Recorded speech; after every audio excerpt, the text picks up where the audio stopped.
Hello and welcome to the Q&A panel. First of all, we just want to make sure that everybody understands that you can take pictures and videotape this if you choose to. We are going to start in a few minutes here, but before we do, I just want to ask, is there anybody in this audience that would like to have a Clark Kent Funko Pop?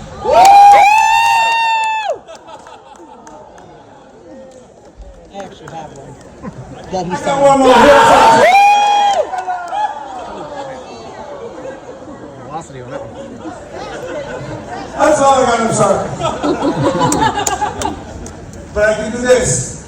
When I say cruise, you say Bill. When I say small, you say Bill. Over here, when I say Smallville, you say Cruiseville. Our work. When I say Cruiseville, you say Smallville. Everybody together. Smallville. Cruiseville. Cruiseville. Smallville. There we go. Nice audience. I like you guys. I know most of you already, but I'm really happy that everybody here made it to our inaugural sailing. I want to thank the Vacationeer for working with us to put this together, and you guys for making it so special. It's been really wonderful so far. Who's having a good time? Right on, right on, right on. Okay, so in just about 2 or 3 minutes, when I have the cast all in here, we will get started. If you are waiting for prints, who's waiting for their prints? You may pick those up tonight at the episode viewing in the music hall where you had the shots taken. And that starts at 7. So you got 7 until about 8:15, pick them up, and then we go into karaoke with Michael. Who's going karaoke with Michael? If you haven't signed up yet, I suggest it. He's a blast. He's a hoot. And also, how about the other karaoke party? Saturday. Oh.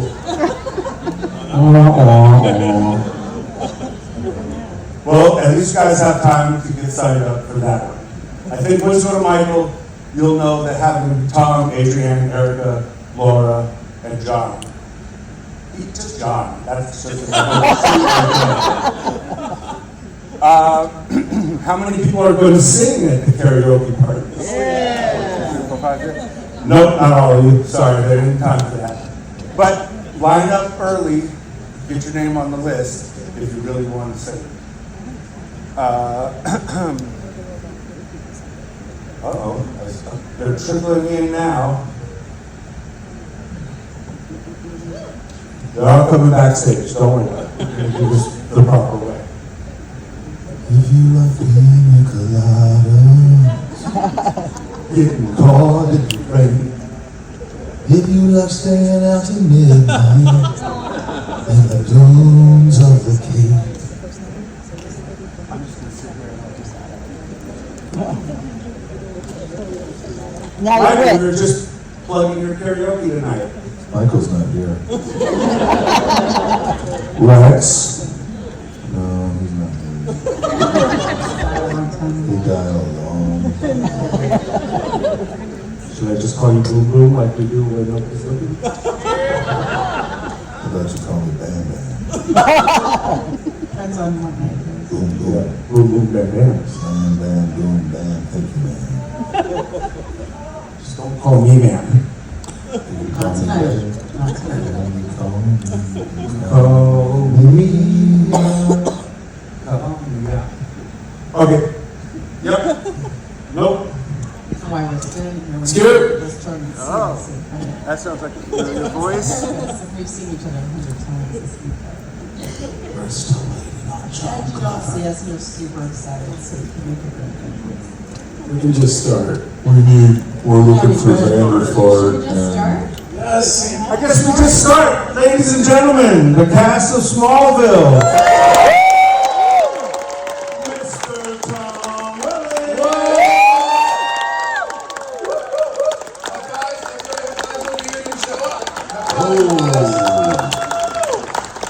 Erica Durant.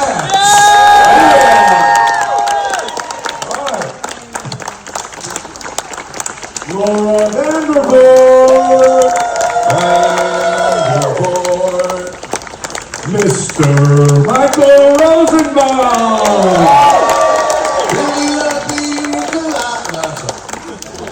I think karaoke's later, isn't it? Who's going to karaoke? Karaoke, baby. You got your songs picked out already? Yep. No. Who signed up once you got on the cruise? Like recently? Oh, no. Oh, there's a couple. There's a couple more. Oh, that's good. You signed up? How about in the back? Why are you sitting in the back? Oh, you're with Erica. How many songs did you guys sing? Is anyone else going to get a chance to You karaoke? know, for those who are nervous, I'm gonna sing with them. Oh, Sharon. I'm in love. Yeah, we'll be singing a lot, that's for sure. Why don't I be the moderator? You'd be a great moderator. Should I be the moderator?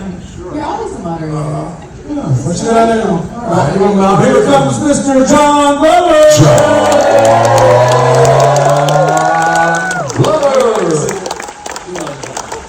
John, right in the middle. Erica to the ends. Sit next to you.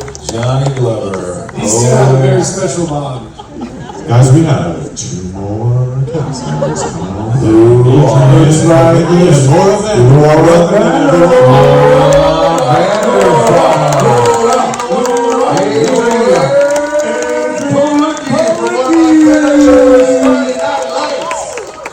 Dude, I love Friday Night Lights. What a great freaking show. Have you guys seen that? Dude, you are in for a triple treat. Girls can sit together and everybody's. Okay, we're sharing a mic. The pictures of the And skirt. you already earlier today. Oh, yeah.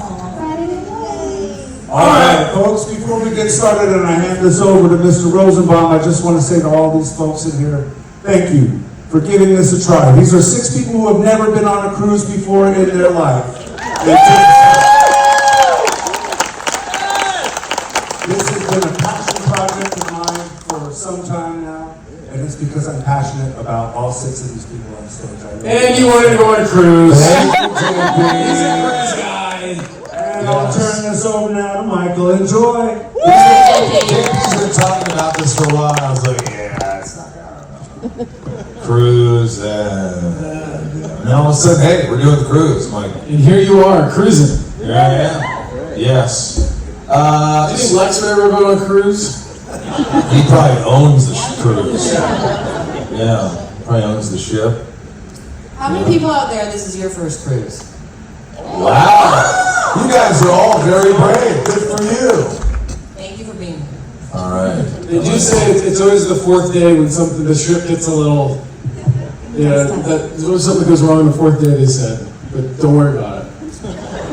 My first question is for Adrianne Palicki, Laura Vandervoort, and Erica Durance. The question is, honestly, gun to your head, did you watch Smallville at all before you were cast in Smallville? Yes, I watched the first season. I watched a couple episodes. Wait. Now, Laura, did you have to watch them? No one told me to. I watched them because it was a popular show. Really? Yeah. Adrianne? But only a couple, and then I gave up on you. You gave up on it. What was the first year of the show? 2001. Yeah. Right? Yeah. What about you? I watched it because I thought Tom was pretty. You never told me that. I should probably tell All the you years with you the worked, lips. you never said that. But thanks. Background on it. Well, that's one of the reasons I watched it. But. I was like, who's that bald guy? You have a bald guy. Now, John, you got this role. It kind of just came out of the blue, didn't it? My agent called and said they're doing this series now about Superman when he was in school or family, and they offered to a part of Lex Luthor's father for this thing. They might have it back a couple of times. So I said, okay, I'll go. I worked with Michael, and I did my episode, and then a little later, or a couple of weeks, or I don't know how many weeks later, they asked me back again. And then I went away again, and then back again. I didn't get enough in YouTube. Well, it was working with Michael. It was, in the beginning I wanted to ring his name. Because he was always messing around. And it's, come on, we got this job to do. And you go, really? And it wasn't, you know, it was about, you know, 7 centuries later, I fell in love with him. He was just so swell and a wonderful actor. And I understand what he was doing, I think. Yeah, I was trying to annoy you. I was trying to be that son. He was not, yeah, he became that son. Yeah. So John, Spineless. I don't think any other character had more changes in his hair look than Lionel. Is part of that because they wouldn't commit to you, so they couldn't tell you how to wear your hair in between when they asked you back or not? What?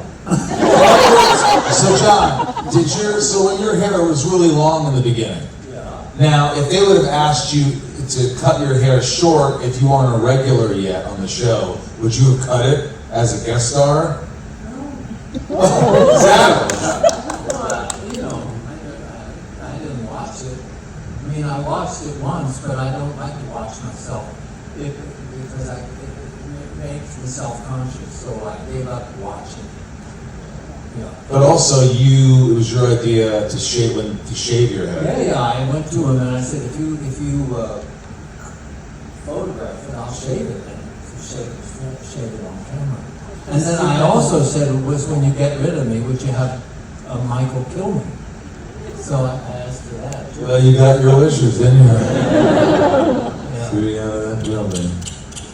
I have a Michael story though. The reason I started watching it is because you and I met before I was even on the show at the Sutton place in Vancouver. Yes. I was shooting my first pilot, the first thing ever I did. What was it called? Lost in Space. Lost in Space. I was playing Judy Robinson. I was very excited about it. They like- Picked up, obviously. So they like you in space. Apparently, he had space. Space girl. And we became fast friends. In fact, I used to help you with your lines. Yeah. You used to help me with my line? In the jacuzzi. Yeah. I remember that. Yes, that's We right. met in the jacuzzi. Did you ever make it Well, through no, this? No wonder you didn't know your lines. No, so you go to the jacuzzi, and I'm all learning my lines. It's late at night, it's after us, and then she would come down. Well, because you're the one who told me if you ask them, they'll let you They'll in let after you in. hours. They'll let you in late. Because our hours So you are don't- so yeah. late. I mean, we get off work at 2 o'clock in the morning sometimes. And You just don't want wanna kids relax. bouncing around, splashing shit all over you. Yeah, for me it was a peaceful place. It was just Damn it, you're trying to learn your lines in a hot tub. Don't distract me. By the way, that's been my go-to a lot of times. In my house, I'll go to my jacuzzi and I'll just sit there and I'll learn my lines. And it's peaceful, relaxation, baby. Relaxation. How do you learn your lines, Erica? I read them a couple times and then I clean my house frantically. And then I sleep deeply. And then I know I'm kind of.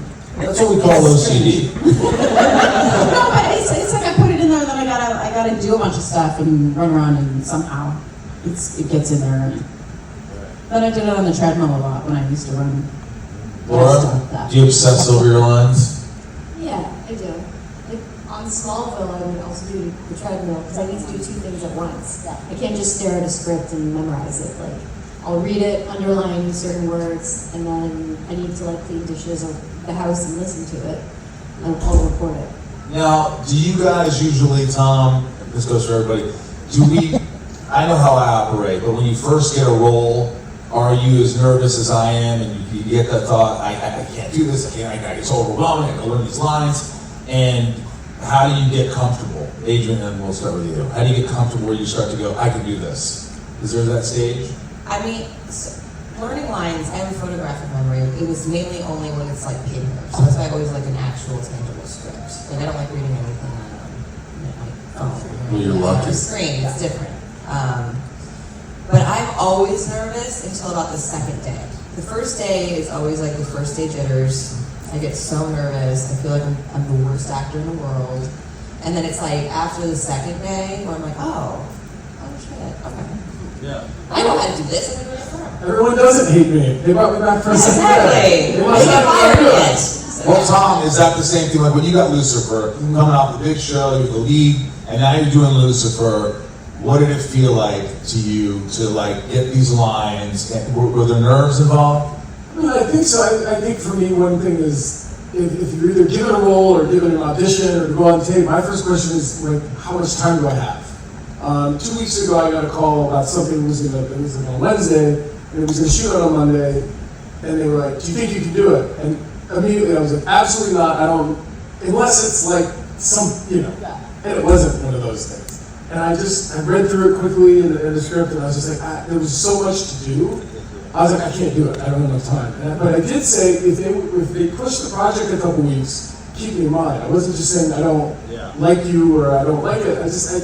I won't be ready in time for what it was. But I learned on Smallville that I can look at the script and I can write things down and I can try to memorize them for 4 days. But what works a lot better for me is sitting down with somebody and reading this, just reading it 3 times, I'll have it in my head. So I learned from my ears and saying that. But because I failed miserably sometimes just trying to learn it in my head, it don't work for me.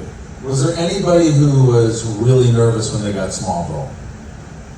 Yeah, for sure. Yeah. It's the first thing I ever did that aired, like ever. First thing ever aired for you was Smallville? Yeah. It was like the third thing I think I ever got paid to do. Wow.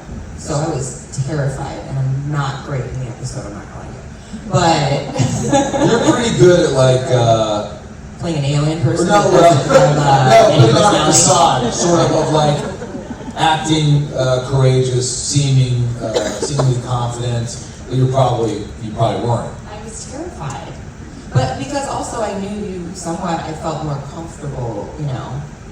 There was at least a friend on set. Well, there's a couple things that go on where you have to. A good thing to do is identify where the anxiety is coming from in some ways. Am I afraid that they're not going to like me? Am I afraid that I won't be prepared? Well, number one, be prepared. Take that off the shelf. I'm prepared, right? Am I going in with a plan that I'm going to take direction and be able to adjust? I'll be open-minded to that. And so sometimes you can break it down a little bit so that the anxiety isn't overwhelming. And like when I got Lucifer, it was the cast and everybody was so cool there, and the show kind of shot the same way as Smallville, and they made me feel so comfortable. I mean, I was a little nervous, like, I wanted people to like me, but as far as being prepared and stuff, I was like, I am prepared, so I'm not going to worry about that part. Yeah. I'm less nervous than I used to be in most things, and I think part of the reason is it's the fear of the unknown. That's what would keep me up the night before, because I'd be like, what if this happens, then I'll do this, and if this happens, I'll do this, and if this happens, I'll do this, but what about that, and what about something? And now it's like, well, I just know that eventually it'll all be fine. And so that's part of where it won't, but it's still, you're not dead yet. Like, you're gonna keep plowing through, like anybody. You have a really embarrassing moment, and you feel like you forgot everything and all that, but it's not nearly as dramatic as my younger self would have made it. And I'm like, it's fine. John, did you get like that? Were you nervous when you were learning lines for like doing Broadway and the opening night in front of a big audience? Did that make your? Were you nervous? Were you nervous heightened? Oh.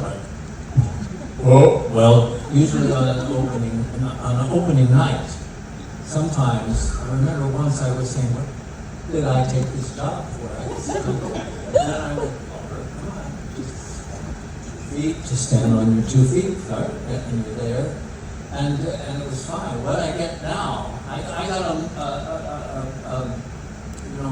and then I started getting older, and last year I got offered a role in a movie, in a film, and it was like one scene. That in my earlier years I could have learned it in a day. It took me about 4 months to learn this part, and then they canceled the movie. Bastards! Oh my God! Well, could you say the lines to us now? No, they're gone. Yeah. I got to know. August 7th, I turned 81.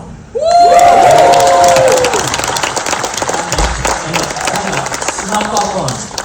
And the things I'm losing when I'm 80, I can't imagine what 81 is going to be like.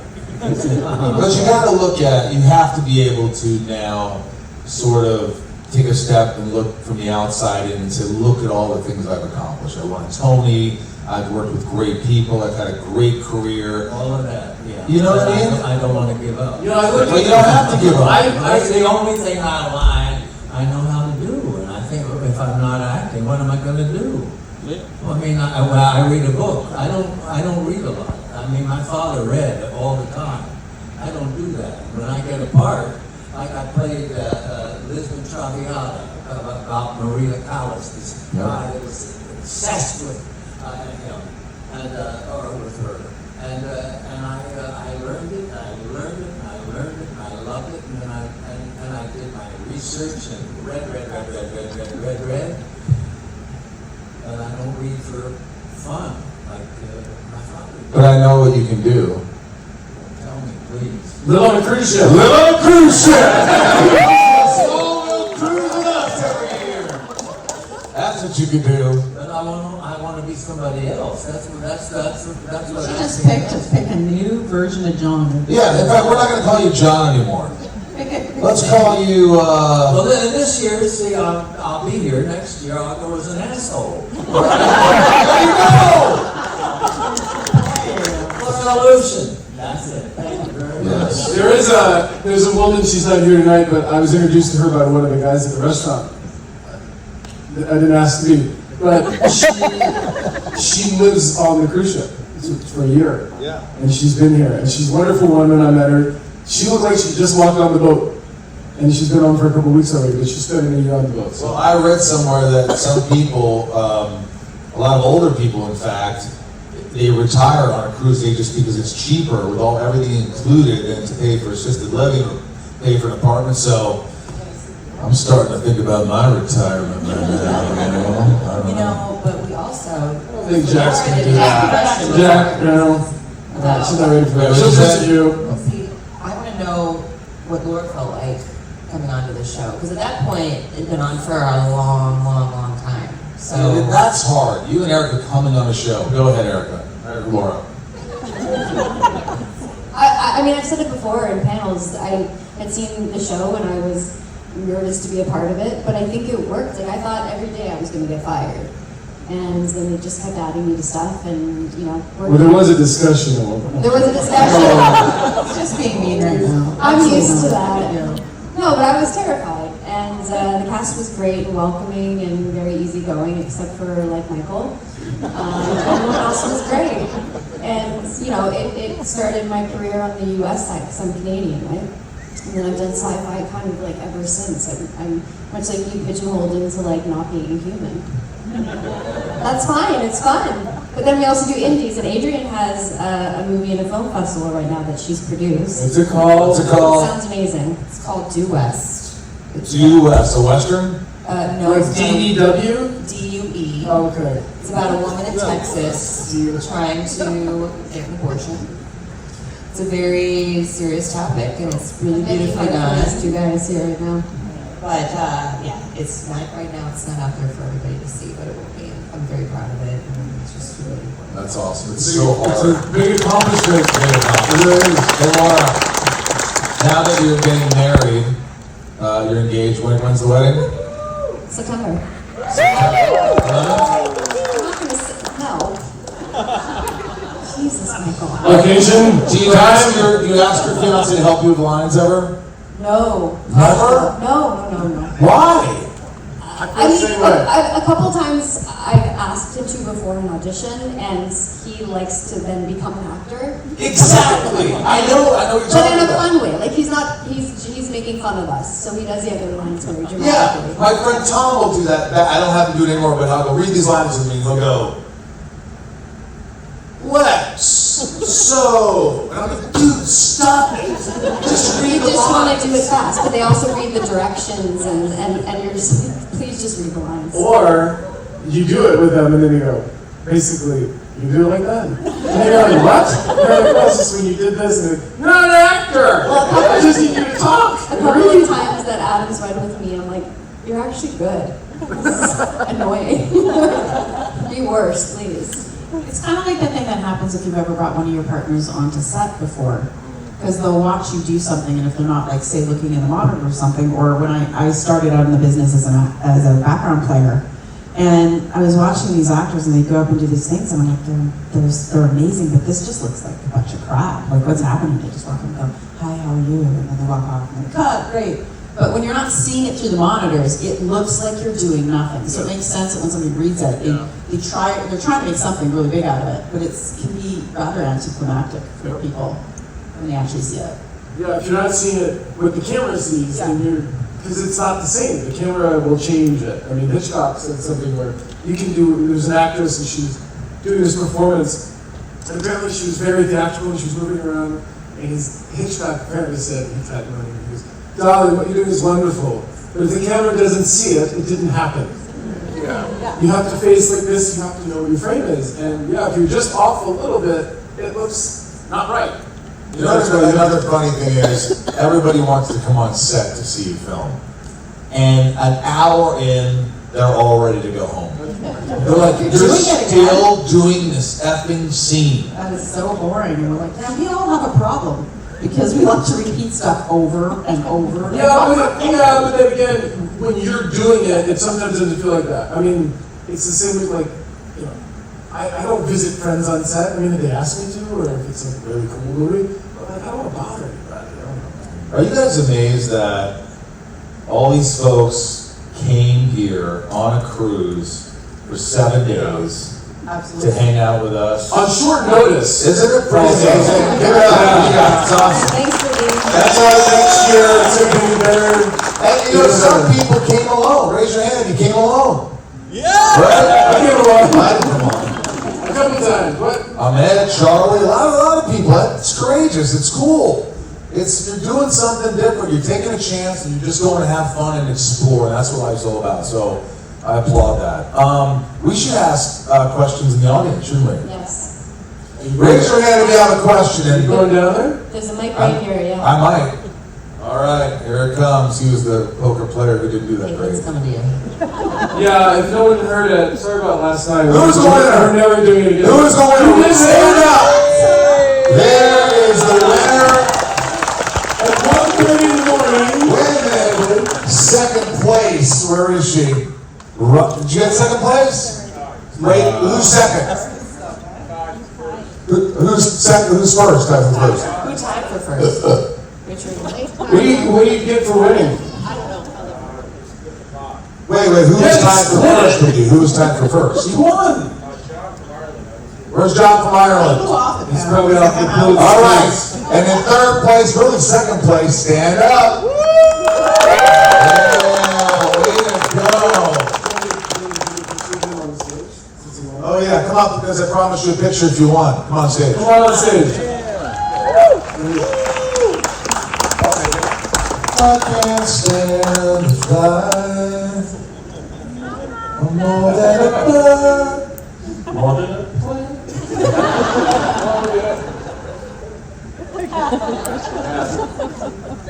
Perfect. Congratulations, way to hang in there. Oh wait, use your camera. And it'll never start texting you. You won the first annual and never to happen again poker tournament. Jonathan and Brady kicked ass though, as the Yeah. dealers. They were awesome, they're up there, and they were great, but it was a 4.5 fucking hour experience. It was fun for all of you and fun for us in the first 3 hours. Yeah, guys, I think you guys are in the wrong place. You don't have shirts on. Yeah. No, those guys walked in, the 3 of them walked in and they sat down and 2 of them weren't wearing shirts. Should we go back to the audience questions now? Yeah, audience, yeah, sorry. Should I bring that back around? This is still happening. You should have been there last night. Hey, this is your fault. Okay, audience question. All right, here's the questions. Yes, hi, my name is Noah. So, Michael, I hear you talk about the animated Smallville series. We want it to happen, but Warner Brothers has to give us permission. Yeah. We're We just have to wait. We're in a waiting game. Okay. We need So- to, maybe eventually we'll try to do some like, I don't know. Rough sketches No, or well, like something on Twitter. We try to get the trend and get the fans involved. Get some smoke on it. Yeah. Fire. All right. Next question.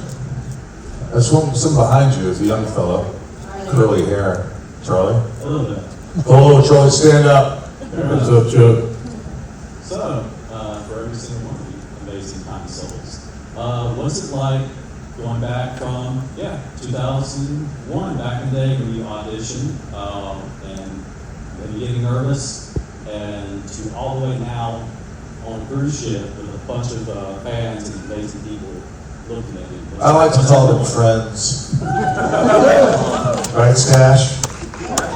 It's really surreal, I think. Like it's something that you're in the present, you're experiencing it, but it also feels like just very, very odd. You know, and that's how it felt when I was going to do the part. That's called happiness. I just enjoy it. You're happy. So far away from me for so long. This is happiness. We're a happy place. Laura, how far have you come since the first time you got on Smallville? In terms of just being like comfortable or Comfortable, acknowledging it? who you are? I mean, I was a baby when I did that show, like all of us, and I'm older now.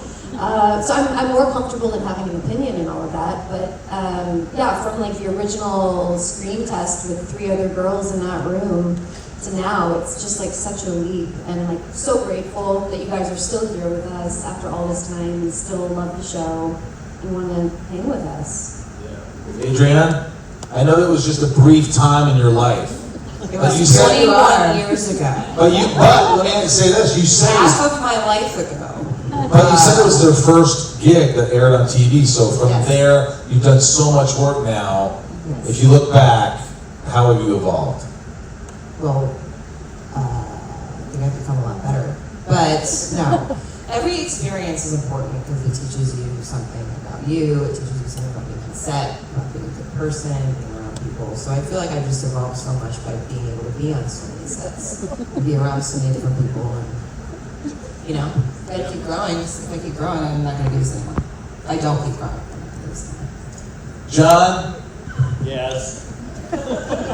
what? You know, when you first started doing Smallville, you had done all these big things in your life, award-winning things, working with great actors. At first, how did you feel about doing Smallville, and then did you fall in love with the show? Did it take you a while? Did you learn to appreciate it? No, we wanted to wring your neck. Yes! No.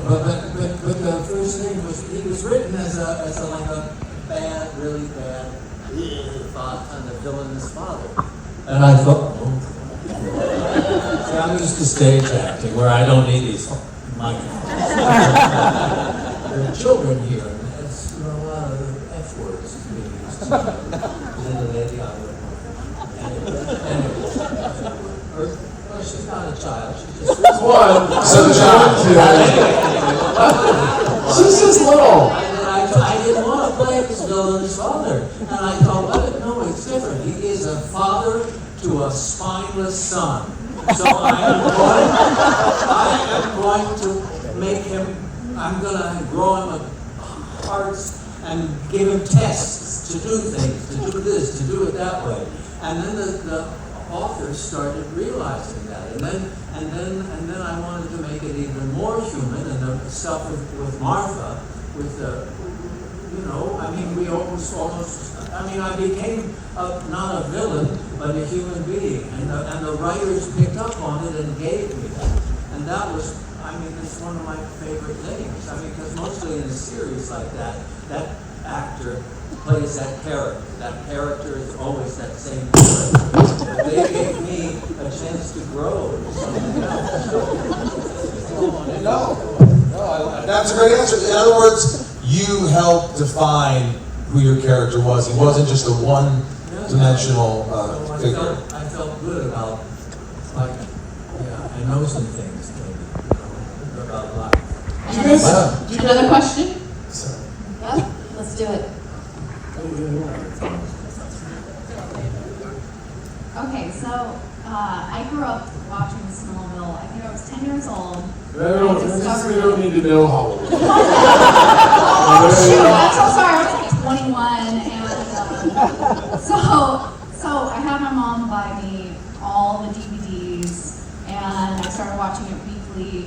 And anytime something, I don't know why I'm crying, but you guys mean so much to me. Oh, thanks. Anytime something would happen in my life, I would pop watching the DVD, and I didn't get on the varsity tennis team. So I was like, you know what, I'm gonna watch Smallville. Yes, you know what, I am a superhero. I would like tennis. Yeah. So, and then, I don't want to bring this party down, but my mom passed away last year. And that's what I watched. We hug you. Get over here and give me a hug. Just don't touch my fan. You gotta tell that story about the fanny pack in Vegas. Oh, no, we're good. You're crazy. Don't forget it. I have a question. Oh, okay. Okay. You also want to maybe want to be an actor. So I'm doing that. I'm living in LA. I'm acting, and I always am interested in the stories of what were you doing right before you go to the big thing. I was an unsuccessful male model. My feet were too big, I was too tall, my hands were too big, and the agency that I was with had a commercial department, and I guess because of how I was talking, one of the agents was like, "Have you ever done commercials?" I'm like, "No, I mean, I've seen them." As we all have. They're like, "You want to go, let's go on audition," and it was more, it wasn't like the light switch went on, but I was like, oh, I can like talk, and I can like do things, I can manipulate the performance a little bit. Rather, the modeling thing was just, I don't stand still well. I'm not even good at photo shoots now. I mean, you guys have all seen me on that. I tolerate them, but I don't. And then I was able to go on some auditions and had no idea what I was doing, but at least I felt like I was expressing something more in a way without knowing that's what I was doing. And then on Smallville, I mean, I showed day one knowing nothing. I mean, everybody had more experience than I did. And I was just like, I thought Michael was an awesome actor when I met him. And I just tried to I literally was like watching everybody, how they maneuvered around set in between things, how they spoke to people. I was just taking all of that in on like rapid fire. He would watch me, and then he would watch Glover act. Yeah, I would go, if I had a second to go watch somebody else do a scene, and pop over and watch, because I didn't even know what I was doing. And then you get to the point where you're like looking at, remember with those Blackberries? And I could like walk through set with my head down and I'm like stepping on cables and around people and they're like, actually, like, so, Lex. Yeah. Like you do get a shorthand, but then you gotta be careful about that, because then you might get lazy, you might miss something. So it's a weird process that what always woke me up were the guest stars or working with the different actors, because I needed their energy to keep my energy going.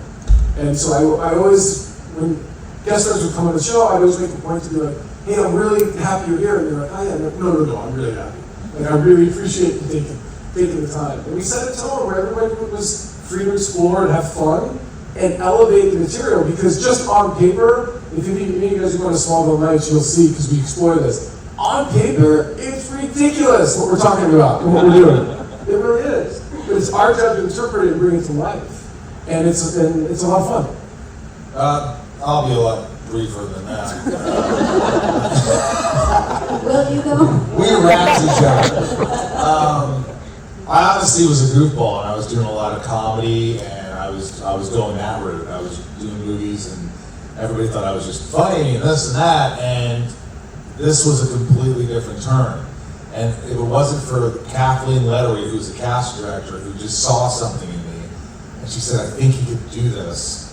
And so I was to do what I was doing and then do a 180 and play Lex Luthor, my friends. But you were mostly auditioning in front of her for comedic things. For different things. Some reason she saw it. So she kept telling them over and over, and I was like, so I was surprised even. I remember when they had an action figure of me, and all my friends were like making fun of me because I had an action figure. And then one of my friends came to it. He was at a party, and sorry to say this, but I walked out, everybody's laughing. He had the head of the action figure in his ass. So they put me back in my place, and I told him to keep the action figure. And there's my story. Erica? Oh, that's hard to follow up on. I got no ass or action figure stories to say. I was booking background in town, so I was an agent, and I was trying to save up money to study child psychology, and then I was just acting because I thought it was fun. And then the opportunity arose, and I caught this magic bullet train, and 20 years later we're still talking about it. You were a casting director, right? Yeah, I was background casting. Yeah. There was, so the season that Erica started, I remember I was on my hiatus and I was on the East Coast of Massachusetts, and I got a call that they wanted me to come back.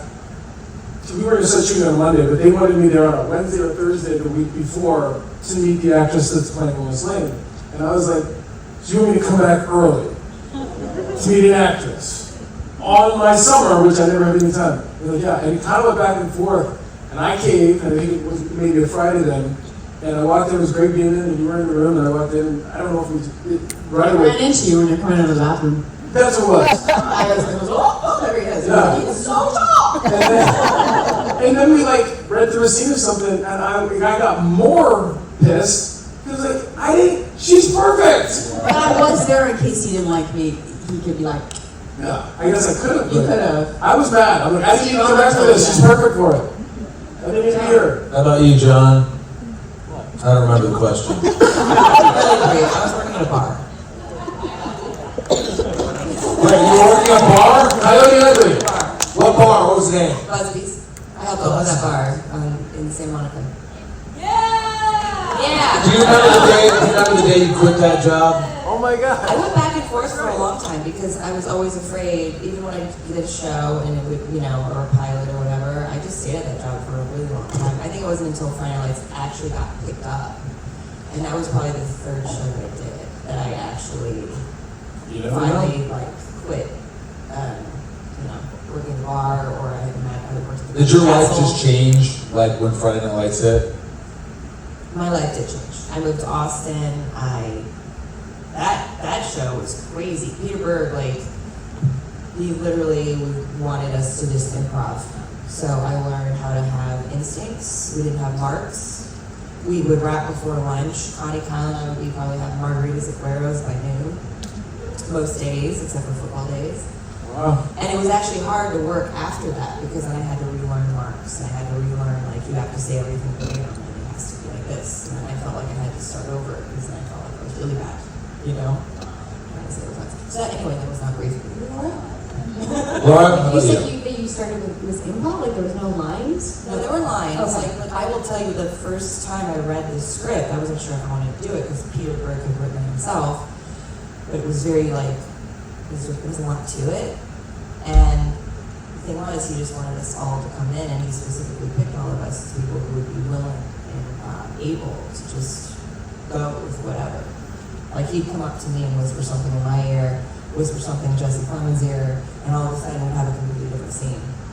And then you could go and get into the lines, and it would just change. It was like Meisner. It was that kind of feeling. You actually had to listen to somebody and see what they were doing. What was that?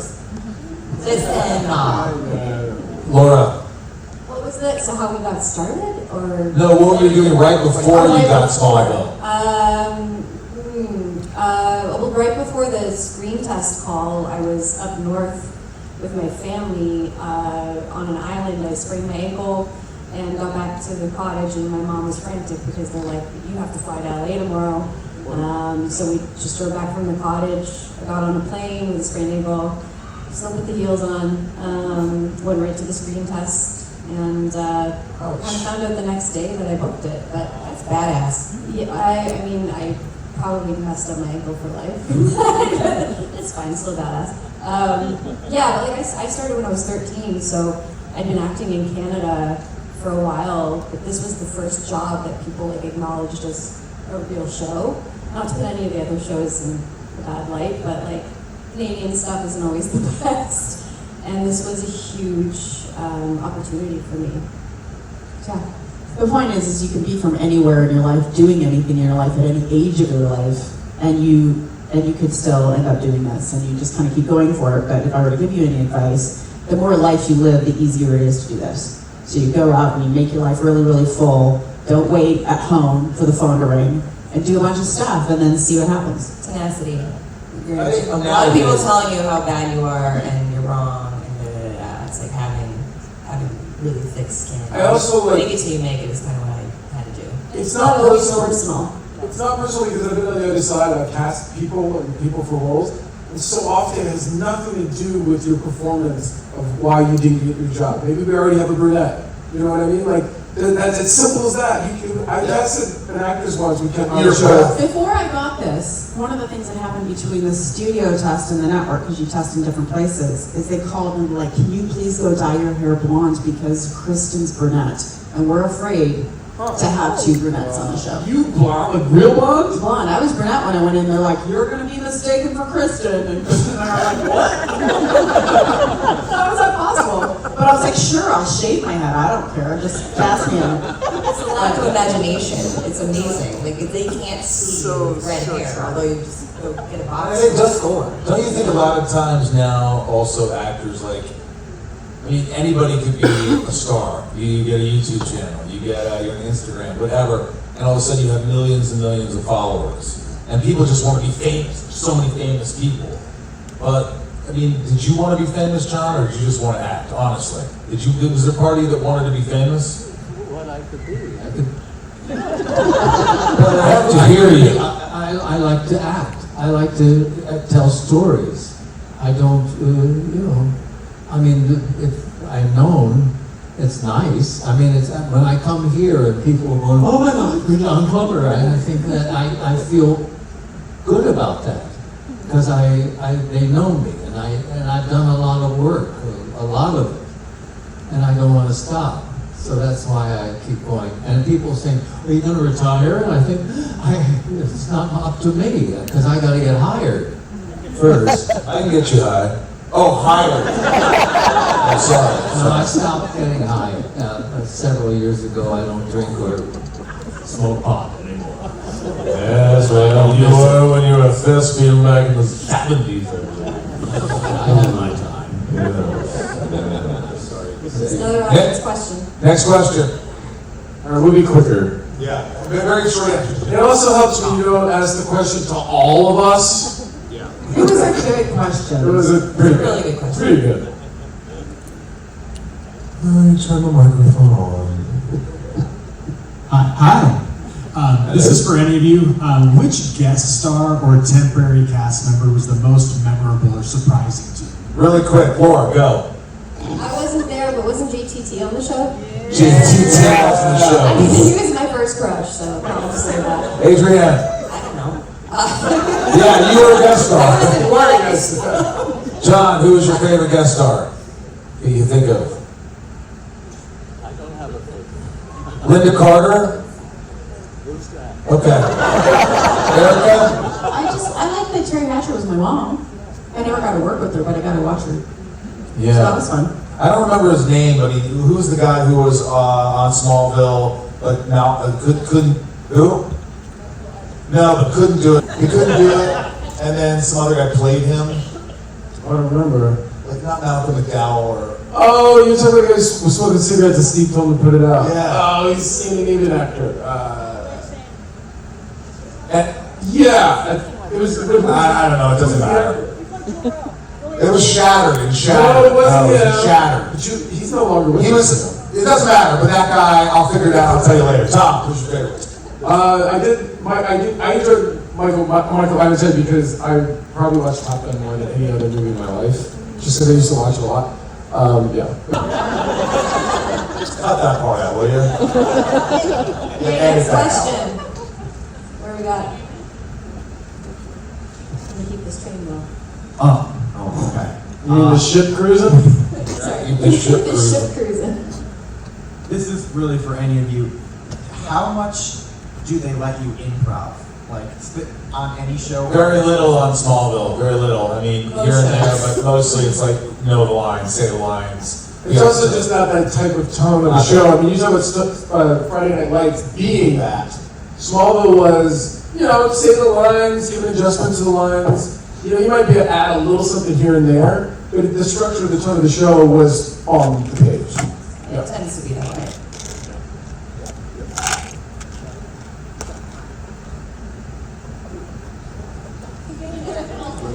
Do you want me to just point? Okay. I was wondering, so you guys all inspire us, either your characters or you people. So what is someone, either a person or a character that inspires you? Who's one of your idols or heroes? Michael. No, he's a good guy. Makes everything better. Only done nice things that I've seen. I mean, we're not nobody's perfect, but no, but you're a good person, and I would just say there's this kid, Preston, who passed away from cancer, and he was a really good friend of mine. He died too early at 16, and I met him at the Ronald McDonald House when I was working there, and I used to just drive to his house to see him and his family, and sat with him during chemo. He played guitar, and he just never complained, and he always had this outlook on life with this positivity, and it made me a better person. And so that's someone I admire. My second mom, who passed away last year, but she's the reason that I act or sing at all. And she found this kid at 5 in Alberta from a family that had zero interest in anything to do with this business, with tons of emotion. And I just followed her around everywhere and I did all her plays and things like that. So. John, who is your role model, if you could think of one, with the microphone? Well, Hey, how'd you get into that? okay. I was at a point when I was in Los Angeles or Hollywood and making a lot of movies and making a lot of money, and I started not enjoying my work, and I couldn't deal with directors. I thought I knew too much and stuff, and there was a teacher. The part that was bothering me was that I wasn't having fun anymore. And there was a teacher in Los Angeles named Milton Katselas, who was a Christian Scientist, but he never brought that faith into anything. But he basically, I started doing scene study work, that is, and studying. And he said, Glover, you closed up shop. You stopped working. You just do it thinking you can, but you didn't do any preparation. You just went in and did it. So he changed my life. So I would say Milton Katselas. That is awesome. That's a really cool story. Adrianne? I've had to work with a lot of wonderful people that have definitely inspired me, but I will say the biggest influence in my life is my dad. Jeff Balicki. He's been through a lot of health stuff, and he's never complained. In fact, if he says he needs to go to the hospital, he's probably dying. And he's been my biggest advocate since I was a child. Even when I was like not neat and like awkward, my teeth were all messed up. He's like, she's the most beautiful. He's like, she's a big star. And he just always believed in me. So, I mean, to this day, he's still, my biggest fan, and I'm his. So. Beautiful. Laura? Mine would be a Canadian actor named Gordon Pinsent that you probably haven't heard of, which is unfortunate, but he is an icon in Canada, and he passed away He passed away about 2 years ago, but he was my first mentor in that he came to my first set when I was doing Goosebumps and gave me advice, and I would write letters to him over the years, but we never had a chance to work together. And then I created a short film because I knew he was getting older so that I could work with him. And he said yes. So we did that short, and he passed away after. So it was a full circle that I put him to my first set, and I was on his last set. And please check out his work. He's an incredible work person. So yeah, it was a huge reason for me doing this. It's beautiful. Thanks. All right, next question. Hello, my friend. Yeah. Stay thirsty. First of all, I want to say Smallville, I love the show, fan of the show, really fan. And my question is, how was it to work with Christopher Reeve on the set? Yeah, it was really great. The whole idea was we were going to shoot him out in his 3 scenes so he could go back because he had so many hours to work and he wouldn't leave. And his nurse said, if you don't come with me, I'm going to call the police. And he turned to me and he goes, they're always telling me what to do. But he was very funny. He didn't let you feel sorry for him. He was so happy to be there. You could really feel that he was so happy to be there. And we joked around a lot, like which I didn't know. But since then, I've spoken to people who knew him before even the accident. They said he was always like that.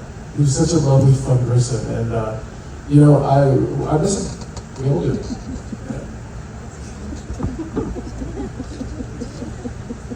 Hi guys. I have the show What? here. Talk a little louder, talk a little louder. So my question is for you guys. What inspired you to play your character? Like so many people did the characters before you. So what inspired you to do it yourself? Like how did you figure it out? Well, for me, there was no Lionel Luther, so I had to pull. I mean, it was I was the first and only. I think. I don't know. The only. My inspirations for my character were actually my mother and my grandmother. My mother was the badass, and my grandmother was the flirt. Laura? I don't know if I had a specific inspiration for Kara, depends on how you want to say it. I think this is so cheesy. I watched Buffy the Vampire Slayer growing up. I just wanted to be badass. Well, you played Kara for a very long time. I got to play Kara as well, or at least some version of her the first time. But I grew up with comic books. My brother's a comic book writer, and actually I have a Supergirl tattoo that I had before I got this comic. So when I got it, it was like the biggest dream of my life to learn her. So I was like, this is the coolest thing. So you knew about the character yeah. before. It was my favorite. Because you would always read comic books, and I wanted to read like the girl version, right? And like, Supergirl, Wonder Woman. I wanted to be Rogue, like, I'm kind of the female version. But yeah, I still have my Supergirl tattoo. I honestly just wanted to be as real as possible. I swear to God, I wanted to learn the lines, be real, be a little ambiguous, be honest, and not a caricature. And I love Gene Hackman, he was my favorite, but I'm not a comic book fan. I didn't watch the superhero shit. I still don't watch them. It's not because, it's just not my cup of tea. But my inspiration was really just being real, true, honest, and hopefully finding the characters that went along the way. I didn't reference anything, but I think in the back of my head, I grew up watching these movies. I loved watching movies. Like I would pretend to be sick just so I could watch movies all day. And my mom caught on that pretty quick. But now I realize that things like Michael J. Fox in Back to the Future, the way that he's sort of like, just isn't sure what's happening, but he's got to see what's right in front of him. I do know that the way that Marty McFly runs in Back to the Future, Michael J. Fox says things, he runs, he has to stop, and there's like a stutter stop, and he's kind of like, that kind of thing. That helped me figure out how to stop when Clark was super speeding. So he didn't just like Bugs Bunny. There had to be a bit of a stutter, and that's what you see in this. So I pulled literally that from Michael J. Fox. But I think all of it comes in, but there's a reference point. It was just like, he's trying to figure out who he is. He's not who he should be. He's trying to find a way to talk to Lana, but doesn't know how to, and it's trying to figure it out on the fly. Even though with references running the fly, but Clark's trying to figure it out on the fly. So I embrace that instead of being scared by it. Or try to. That's a really good answer, because what he was talking about when he first came out, he was kind of wet behind the ears, didn't really know what he was doing, he was watching everybody. That's why, in a way, you were perfect. Because you were figuring it out like Clark was. So it was perfect casting. Next question. I was wondering what your favorite plot point in the show is. Bitcoin? Favorite plot point in the show? Was it when you pretended to, No. Convinced Lana she was pregnant? No. That must have been fun. I hated that. For like half the season, Lana thought she was pregnant. I don't. Plot point. I like Lexmas. I just like that story of what could happen if Lex was good. That's all. I like the Red Kid stuff. That was always fun. And refreshing. Red Kid. I think that when I had amnesia, I was the most fun I had on the show. You remember that? No. You remember having him? I got to play an entirely different character for an episode. It was a lot of fun. I like the red blue blur because it made you so mad. And like Lois loved that idea. She'd come into Clark, this guy's amazing. I'm like, his name's Red Blue Blur. And every time you came in, you were just like a kid that had woken up and was sleepy from a nap. We're gonna do this again. Yeah, I was grumpy about that. It was awesome. Yeah. It was super fun. Next question. Okay, I have a question for like any of you guys. Sorry, Erica, but are you guys Team Lois or Lana? Team Lois or Lana? Lex is definitely Team Lana. It depends on what kind of time of day, maybe. You know, like. Or how old we are. I think Clark needed Lana for that time period, but that relationship they had to evolve and away from each other, and I think Lois became a great match for what Clark needed to bring him to the next level. And that's hopefully what relationships can do, is inspire you to be a better version of yourself. Sometimes you need a relationship where you're saving someone who's sweet all the time, and sometimes you want someone that's going to kick your ass a bit. It just depends on There you go. how you feel. So one's your grandmother and one's your mom. Pretty much.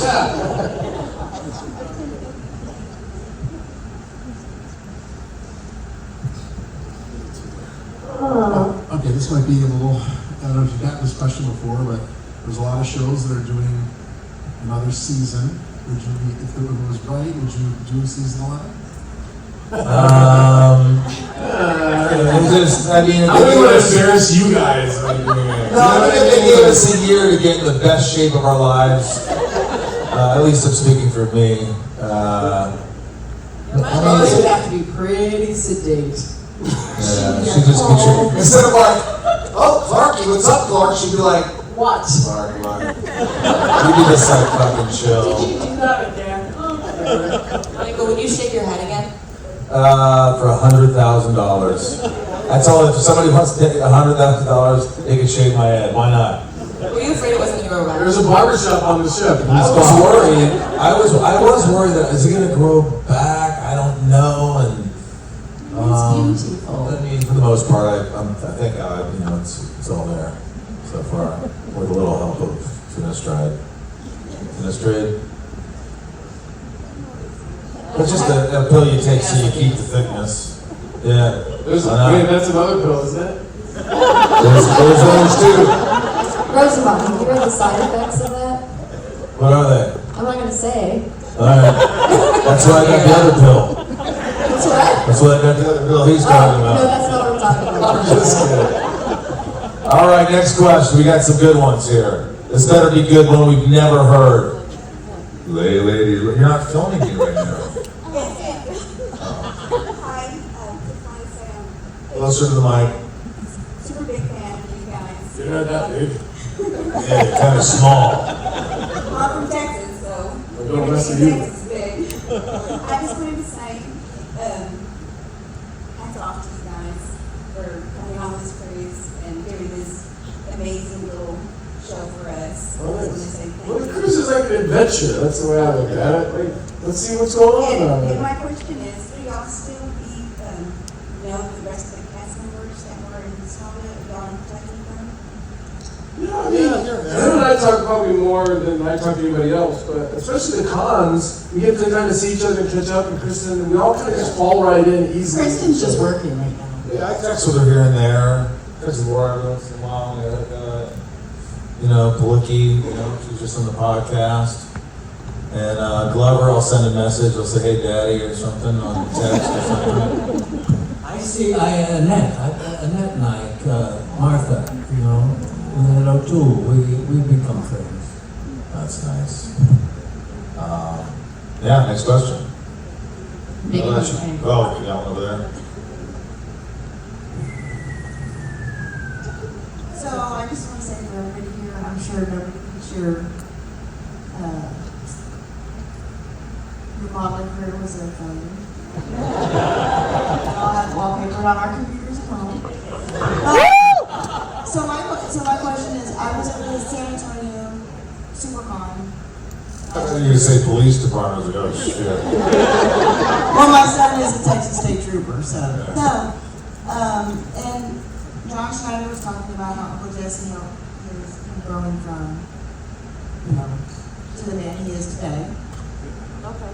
And you were talking about how John, helped you, grow up to who you are today. I was wondering how John helped Lex. Lex or me? To you, Michael. Was he like a father figure? John was like a father figure, a very perverse father figure. You're like a father figure to me. You've always been like sort of a mentor. You were always had a kindness, always thought of other people's feelings. Cared for you. But I learned a lot from him that he doesn't even know. Just, I think I became a better actor because of him. He was patient, philanthropic, and so he was, yeah. So in a way, I think he took care of me. Yes. You're welcome. You're welcome. Did Michael feel like a son to you? What? Did Michael truly feel like a son to you?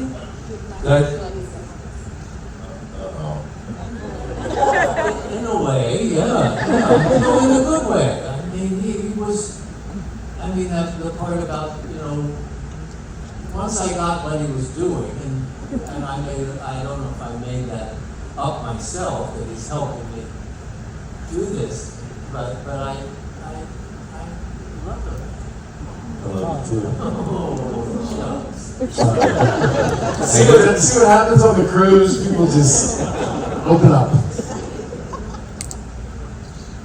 Next question, damn it. All right. At what point in the show did you know we hit gold?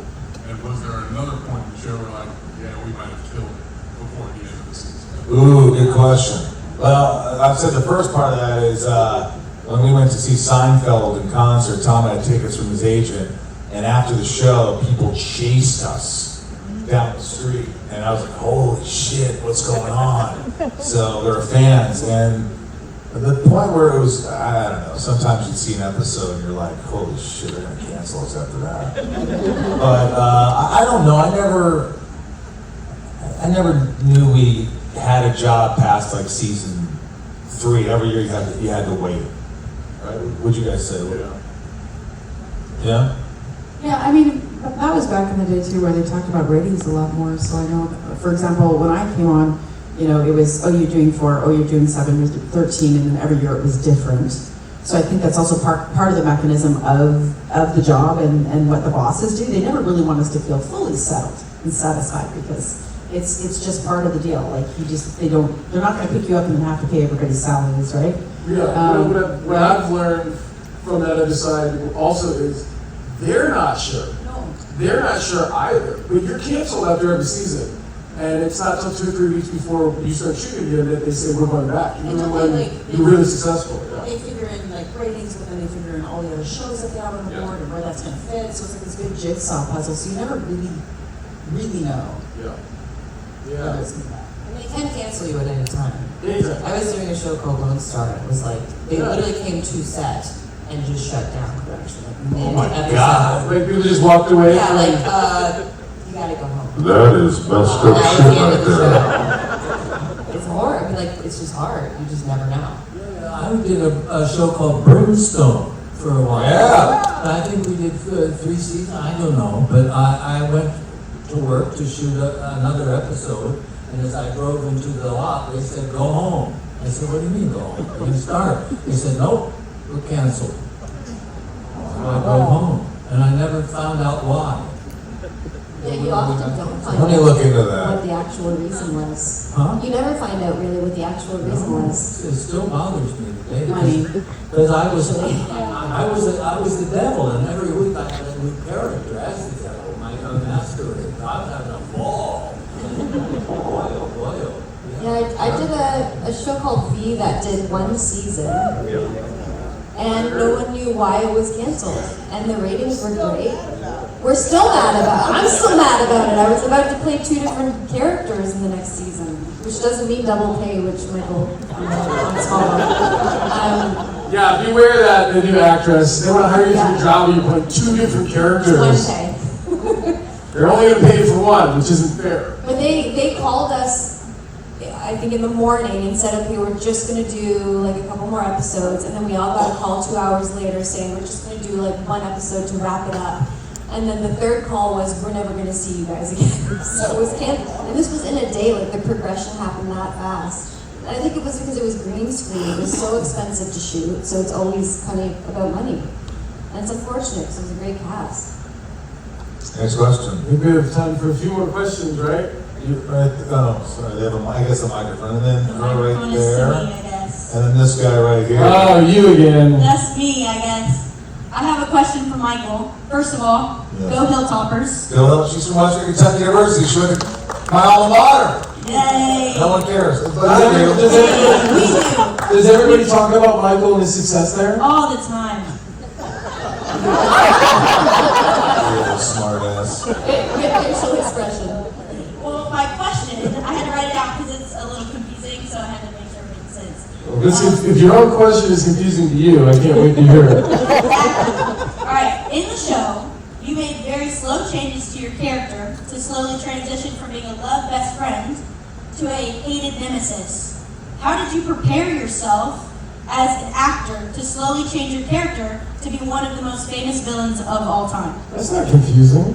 That's a good Well, it's because question. I wrote it down. Well, I just relied on the writing, and sometimes I had questions, but I didn't want it to just happen overnight. So it was a very slow build. I had a lot of time to sort of develop the character, and everything I said, I didn't want to say it so obviously.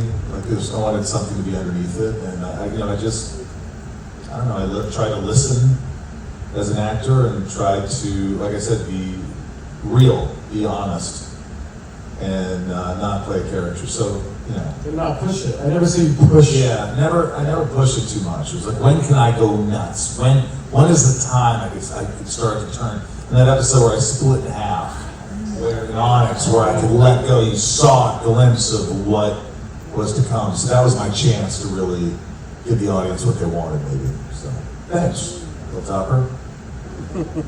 You picked someone over here. Who was it? Oh yeah, The it was last her one. behind you, and then this guy up front. All right. Hi, I'm Aubrey. It's nice to Hello, meet Aubrey. you guys. And Aubrey was her name. Nobody knows that song, but You're my right. No one dad. does. Not She does. Her dad loves that song, so he loves my name, kind of the favorite. Anyways, I just wanted to thank you guys all for being here. I know for all of us it means a lot that you would branch out and do this, especially since you guys have never been on a cruise before. So, from the bottom of my heart, thank you. Also very nervous. You're welcome. Thank you guys for coming. We wouldn't be here if you guys didn't come. So thanks. for all the days and the weeks and years of work that you've put in on this show, how long has it been since the 6 of you have gotten to sit together and hang out in a situation like this, where it's a little more laid back too?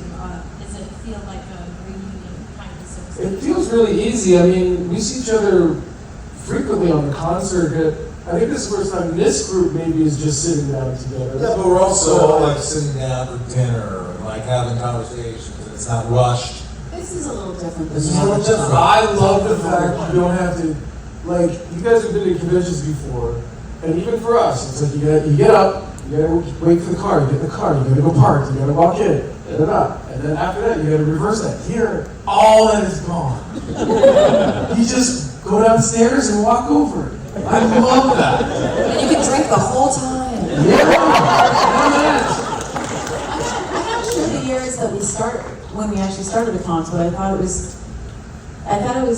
quite interesting because you do this thing and you're really intense and you spend tons of time together for 7 to 10 years, and then you're done and you pack up like a bunch of carnies, and then you don't see each other. So for my experience, I hadn't seen Tom for 9 years, I think, or almost 10 years before we saw each other on the reunion thing that we came back for Lois and Clark. Yeah. And so it is kind of cool to get to see each other again. And It's easy. It's what's funny is it's just easy too, because the bond that you create, the actors that hopefully you create on set, there's so much trust and support a lot of times. And when you see each other, it's just like, hey, Hey, what's up? Yeah, like for instance, I text Laura, Erica, and Annie over there, and I go, does anybody have any Imodium? It's like sisters and brothers. And they're like, oh yeah, I got this, I also have patches. What are you talking about? Are you high? Well, it's just, If It's anybody fun. looked at that chain, they'd be quite questioning. It didn't make sense what you wrote, by the way. That's why we thought you were high. It feels like camp, right? Kind of like camp in a way. Yeah. Last question. Right here, this guy up front. Camp Smallville. The Yorkie. I thought it was this guy. Both of you really quick. Go ahead, ask your question. Rapid fire, go ahead. All right, so obviously we all love you guys. I just wanted to say, Mr. John actually told us he's doing something next month. So show. Is anybody else doing anything, any endeavors or any projects coming up in the future? Yeah, we're all working on stuff. Just go to our Instagram and we'll give you a heads up. Thanks, man. All right, last question. This better be good, dude. Stand up. I'm a huge fan. Thank you. Really. I come from Iceland. Ooh. I don't know. So this is the guy from Game of We Thrones. all heard of Iceland, yes. Okay, cool. I love it. I show so much that it's really, being here is, yeah. And, I don't know what else to say, but I'm happy you guys are here and just, yeah. It's an honor. If you I really appreciate if you think of a question throughout the week, and also just I can't wait for next year. All right. Yeah. Is anybody else coming to next year's? They're already starting to announce this stuff. It's going to be on an even bigger ship. The celebrity. I don't know. I don't know what it is. It's actually Smaller ship. More intimate. More intimate. Smaller. I don't know what you're referring to. All right, that's it. More intimate experience. All right. I think is that it? That's it. Yeah. Thank you. Thanks, guys.